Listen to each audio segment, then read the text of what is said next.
Torcedor vascaíno, os bastidores esquentam no Vasco da Gama e não poderia ser diferente, né? Técnico Fernando Diniz muito pressionado após a derrota de ontem para a equipe do Mirassol na estreia do Vasco no Campeonato Brasileiro, tá? Números muito ruins, desempenho muito abaixo, uma entrevista coletiva completamente fora da realidade do atual técnico Cruz Maltino, e eu vou trazer aqui a você neste vídeo informações importantes sobre a situação de Fernando Diniz no comando técnico do Vasco da Gama. Além dessas, é claro, muitas outras novidades, informações sobre o mercado da bola, a situação também desse elenco, que Fernando Diniz tem sua culpa, sem dúvida nenhuma, mas esse elenco do Vasco também não pode ser isento de críticas. Enfim, você terá pela frente um Acorda Vascão, primeiro vídeo apenas, né, desta sua sexta-feira, bastante agitado, bastante movimentado, cheio das últimas informações e novidades sobre o nosso Cruz Maltino. Mas, antes de começar o vídeo, antes de deixar todos vocês aí muito bem informados sobre o nosso Vascão, como sempre faço aqui no canal, quero dar as boas-vindas a todos vocês que estão chegando aqui pela primeira vez. Para quem ainda não me conhece, muito prazer, eu sou o Lucas, você está no canal do Gigante Vasco e esse daqui é o canal do torcedor vascaíno. Para você aí que não sabe, eu tô aqui todos os dias, 3 vezes por dia, com a Acorda Vascão, chegando sempre às 7 horas da manhã em ponto. Fala Gigante, que é o segundo vídeo do canal, chegando sempre pela parte da tarde. Temos também o nosso Boa Noite Gigante, que é o terceiro e último vídeo do canal do Gigante Vasco, chegando pela parte da noite, para fechar o seu dia com chave de ouro e as últimas informações do nosso Vasco. Então, se você, é claro, ainda não é um inscrito do nosso canal, não perca tempo, venha correndo aqui embaixo, onde tem essa palavrinha, inscreva-se, clique nela e já venha fazer parte da nossa família. Eu conto muito com você, conto muito com a sua ajuda. Show? Vamos embora então, amigos, sem muita enrolação, né? Falar logo do nosso Vasco da Gama. E olha, é difícil, né? É difícil falar algo sobre o atual trabalho do técnico Fernando Diniz à frente do nosso Vasco da Gama. Um trabalho muito ruim, com um aproveitamento, inclusive, muito ruim. O Vasco da Gama que teve nos últimos 9 jogos de Campeonato Brasileiro, né? A estreia ontem contra a equipe do Mirassol, somada às últimas 8 partidas do Vasco no Brasileirão do ano passado, ou seja, 9 partidas ao todo. Durante esse período, durante esses 9 jogos, o Vasco da Gama teve apenas uma vitória e 8 derrotas. Ou seja, o Fernando Diniz é um treinador que começa o seu 2026 ruim no Campeonato Brasileiro, assim como também termina o seu 2025 sob o comando do Vasco da Gama muito mal. Um técnico, infelizmente, que hoje tem um trabalho à frente do Cruz Maltino completamente questionável. E a questão em si não é apenas o Brasileirão, é o trabalho de uma forma geral. Estamos falando de um técnico que à frente do Vasco da Gama ontem completou o seu 48º jogo. Ou seja, o Fernando Diniz tem 48 partidas à frente do Vasco. São 16 vitórias, são 12 empates, são 20 derrotas. Um aproveitamento de 41%. Um aproveitamento ruim. Um aproveitamento que talvez em qualquer outra equipe o Fernando Diniz fosse demitido e em qualquer outra equipe qualquer treinador seria demitido. Com todo o respeito do mundo a equipes de menor investimento do futebol carioca, por exemplo. Mas a gente vê que quando técnicos entregam um aproveitamento aí perto dos 41%, em equipes pequenas do futebol carioca eles são demitidos. Porque é um aproveitamento horroroso, gente. 41% é um aproveitamento muito ruim. Para uso de comparação, o técnico Fernando Diniz, com esse aproveitamento, o Vasco está rebaixado para a Série B do Campeonato Brasileiro. O Vasco da Gama está rebaixado para a Série B do Brasileirão. O Campeonato Brasileiro tem 38 rodadas, ou seja, é um campeonato que tem aí com relação à pontuação, né, 116 pontos em disputa. 41% é um aproveitamento muito ruim, amigo torcedor. Fora que, durante esse período, o Diniz enfrentou equipes do Campeonato Estadual, o Diniz enfrentou equipes da Copa do Brasil. Somado ao aproveitamento do Diniz no Campeonato Brasileiro, fica um negócio ainda mais feio. Então, assim, o trabalho do técnico é muito abaixo e é muito passível de crítica. Nos últimos 17 jogos, Fernando Diniz tem 4 vitórias, 2 empates, 11 derrotas. Nos últimos 17 jogos, o Diniz tem um aproveitamento de 27%. Então, assim, é algo questionável. Eu abordei muito o tema Diniz, né, e não poderia ser diferente, na live de ontem de pós-jogo. Falei muito, amigo torcedor cruzmaltino, sobre a situação do técnico Fernando Diniz. Eu disse que é uma preocupação hoje minha, pelo menos, ver que o Diniz é um técnico que se sustenta muito mais pela confiança que é depositada nele por Pedrinho e Felipe, do que talvez por aquilo que ele hoje rende dentro de campo, com relação a desempenho. E hoje, nesse momento, o Diniz ele se prende ao cargo de técnico do Vasco, muito também pelas contratações que foram feitas através de uma participação ativa dele, do que daquilo que ele entrega com relação ao elenco dentro das 4 linhas. Porque o Diniz é alguém que tem um relacionamento com o Pedrinho e não é o relacionamento que o mantém no cargo, tá? Mas é a confiança. Pedrinho e Felipe, eles confiam no Fernando Diniz de olhos fechados. E não à toa, essa confiança que é depositada em cima do Diniz fez com que o Diniz tivesse poder para ir ao mercado e contratar jogadores para o Vasco, em nome do Vasco. Brenner, Saldívia, Inestrosa, Rojas, nomes que chegaram ao Vasco através do Fernando Diniz. Então isso, ao meu ver, tá, assim, visão do Lucas, é algo preocupante. Porque é dado um poder, é dado uma confiança, é dado uma autonomia, é dado uma certeza de permanência no cargo ao Fernando Diniz que ele não merece, baseado hoje no desempenho que ele tem no Vasco e pelos últimos trabalhos do Diniz que são ruins.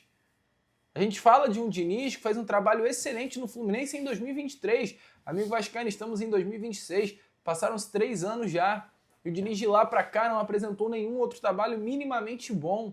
Então é passível questionar sim o trabalho do técnico cruzmaltino, e errado seria se não estivesse aqui eu, nessa manhã de sexta-feira, questionando o treinador. Só que eu vou ser sincero para você, o que mais me preocupa não é o fato do Pedrinho, do Felipe, confiar no Diniz. Eles têm um motivo dele para confiança, se é certo ou errado eu não estou aqui para entrar nesse mérito. O que mais me preocupa não é dar essa autonomia ao Diniz para tocar o futebol. O que mais me preocupa é uma visão errada que o Diniz tem acerca do seu próprio trabalho. Uma visão errada que o Diniz tem sobre aquilo que acontece dentro de campo. Porque ou o Diniz é alguém que está cego, ou o Diniz é alguém que não quer enxergar o que está acontecendo. Ontem, amigo torcedor, o Vasco jogou mal contra o Mirassol. Ontem, amigo torcedor, ao meu ver, o Vasco da Gama ele foi engolido pelo Mirassol em São Paulo. E o Fernando Diniz, ele chega em entrevista coletiva num jogo onde o Vasco da Gama ele sofreu 13 finalizações para o Mirassol e fala isso daí. Vai aparecer na imagem para vocês. Se liga só. Primeiramente, boa noite. Eu acho que tem, se você quiser focar nos erros, mas tem muito acerto. Se você pegar como o time jogava ano passado e como está sendo jogando agora, não é o mesmo time. A maioria das vezes que a gente saiu jogando, a gente saiu limpo. Então é um time que pressiona alto e a gente conseguiu sair. Então o time melhorou nesse quesito. Obviamente que aconteceram erros que não pode acontecer. Mas a gente não tem como abrir mão só porque errou. E tem alternativa o time. O time teve bola longa. A gente saiu com bastante bola longa ano passado, saiu com bastante bola longa contra o Flamengo. Saímos curto, o time está alternando. Agora, se você não quer errar nunca, então você não está jogando. Aí vai reclamar porque faz muita bola longa. Já estamos discutindo o resultado do jogo. Eu estou triste pelo resultado do jogo, mas o time não jogou mal. E o time jogou bem, uma das coisas, porque saiu jogando a maioria das vezes bem. Em que pese a gente ter errado na saída, como saiu contra o Maricá e como errou hoje. Agora, os jogadores não acertaram muita coisa na saída hoje. Estavam com o errou, passe daqui e você. Mas ele acertou outras coisas, teve personalidade para jogar, acertou um lance muito mais difícil do que esse. Agora, se a gente fizer contabilizando só o erro, o time vai ficar estacionado, e o time não vai ter coragem para fazer, não vai ter margem de melhora. Então, toda bola que a gente pegar, a gente chuta, que aí não tem problema. Aí, quando chuta a bola e perde a segunda bola e toma gol, vocês não contabilizam. Contabiliza só quando a gente erra. Mas o que o time vai fazer? O time vai melhorar a saída, vai treinar mais, vai aproveitar do que aconteceu hoje dos erros e vai evoluir. E você vai saber melhor a hora de sair jogando, a hora de fazer bola longa. Vai ser um jogo de erro. O Mirassol é um time que está jogando também. Nós jogamos mais bola do Mirassol lá do que eles jogaram da gente. no jogo de hoje. Nós temos mais bola no gol do que o Mirassol. Nós tivemos mais controle do que o Mirassol. Nós perdemos o jogo, nós não jogamos mal. Então, a saída do ano passado era muito mais difícil para a gente tinha muito mais insegurança para sair. A gente tem que pegar o que aconteceu no jogo de hoje, e eu não concordo que são os mesmos erros. Você vai falar que é o erro de saída, de uma maneira geral e simplista. Mas a maneira como a gente conseguiu construir o jogo hoje e ser dominante em boa parte do jogo foi justamente porque a gente conseguia sair com a bola dominada lá de trás. Porque a gente ficar chutando só a bola para frente. E hoje a gente nem tinha um jogador alto para disputar a bola. A gente ia sofrer bem mais jogo que a gente sofreu. A gente fez uma boa partida e infelizmente a gente não conseguiu o resultado. A gente tomou 2 gols, uma bola, a gente preenchemos bem a área estava cheia e teve a infelicidade de ter o gol contra. E o outro a gente teve um erro de saída, mas o lance totalmente recuperável. A bola ia na mão do Léo Jardim, não ia ser gol ali. Infelizmente a gente perdeu a partida, mas a postura do time eu gostei, que pese os erros de saída. Os erros a gente tem que melhorar e saber jogar cada vez mais atrás, saber o momento de sair jogando curto, o momento de sair jogando longo. Isso a gente só vai melhorar treinando e no jogo sabendo como um jogo como o de hoje, qual o momento da gente fazer bola longa, qual o momento de fazer bola curta. E tem lance que o jogador errou tecnicamente que faz parte do jogo. Não é porque taticamente está errado, é porque erros técnicos acontecem. Amigo torcedor, então é difícil. Ou seja, um técnico que enxerga algo completamente diferente daquilo que aconteceu dentro de campo. O Diniz virar e falar que o Vasco jogou bem contra o Mirassol, ao meu ver, é um escárnio com o torcedor vascaíno, que sentou ontem à noite às 8 horas para ver a partida e durante 90 minutos ver o Vasco da Gama não conseguindo desempenhar contra o Mirassol no Baião.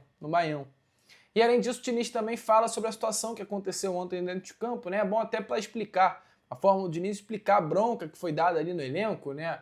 Aí a aspa foi, aí vocês vão reclamar que o time só chuta, como vocês reclamavam com outro técnico.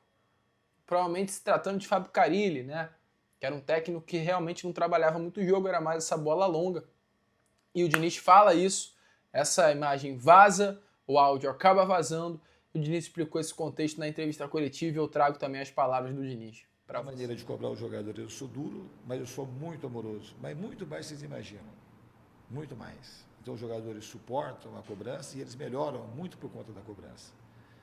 E depois da cobrança o time melhorou.